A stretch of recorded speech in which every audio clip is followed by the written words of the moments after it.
What is up, folks, and welcome to another edition of Billy the Kid's Toy Reviews. And today, courtesy of St. Mark's Comics in Brooklyn, New York, we are taking a look at the X-Men 97 Marvel's Cable. This is a figure I have been waiting for. I grew up on X-Men 97. I grew up on the X-Men comics, but the old cartoon was really something special. And Cable is just one of my favorite characters, and I feel this toy is an excellent representation. He comes with extra sets of hands that allow him to hold his guns.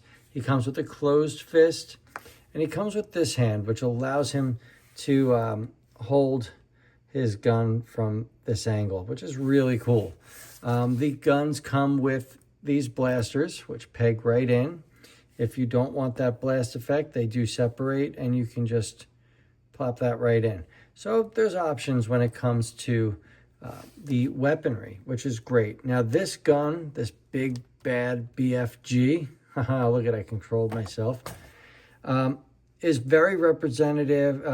It looks very much like the gun from Marvel vs. Capcom 2, and I think that's pretty cool. Smaller pistol, and these just pop right out. The figure itself has beautiful packaging.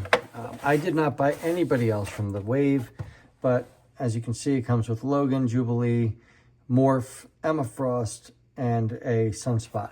I do not have any of them. The packaging is beautiful, really well done. The figure itself is big, bulky, what you'd expect from a Cable, but with that, you do have limitations. Let's start with the good. It is sculpted beautifully, right? I mean, it's just super clean, feels good. Head sculpt is dead on to the cartoon. I do wish they gave us a second head with a glowing eye, but what are you going to do? This piece is sculpted on. It does not come off. Head is on a double ball peg, so movements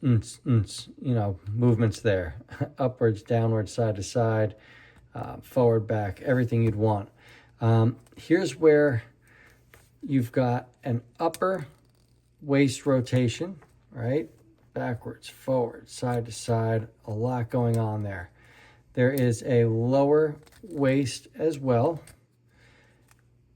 There is no butterfly joint, something that I've come accustomed to with Marvel Legends, and where a character like Cable, who's holding his weapons, and it's mind-blowing to me that they didn't put the butterfly joints in. With that, the shoulders come up this far. They do rotate all the way around. They're hindered a little bit by the shoulder pads, but you can get that pose. You've got bicep swivels on both arms, and you've got double bends on each elbow. Due to the interchangeable hands, you have rotation. The cool thing is the gun hands, they go upwards and downwards at the wrist, which is a neat little feature. It makes for posing him while holding his guns a little bit easier, whereas the other hands go inwards and outwards. So I like that. No full Van Damme, but a guy this big probably isn't doing splits, right? The legs only come this much forward and do not go back at all.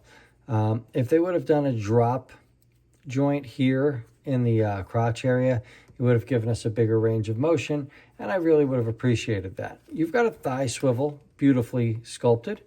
This lower thigh swivel does not move, so it's all in the upper section. You've got a double bend at the knee. There is no swivel here. However, you've got that really nice Marvel Legends footwork where you've got upwards, downwards, side to side, really posable. For a Marvel Legends figure, I do feel it is a little bit of a step backwards in regards to posability, as we've seen that there are things that are just kind of left out with this figure. And I'm surprised they didn't give him like a toe bend either. As far as sculpt and accuracy, it's dead on. The paint's great. Everything is done very well. He holds the guns perfectly, as you saw in the pictures. He's just missing a few major articulation points that I really think could have put this as the next level definitive cable figure that everybody needs to buy. It is very good. Numbers wise, 8 out of 10. I still don't think anything's going to top the 97 Cyclops. It's just incredible what they pulled off with him. But this is a good figure. I can easily recommend it. As I said, I got mine at St. Mark's Comics. You can check them out in the link below, or you could pay them a visit if you're in the New York area. Excellent store, long history with them, and that relationship will always continue to grow. As always, if you like what you see, please give me a like and subscribe. This is Billy the Kid signing off.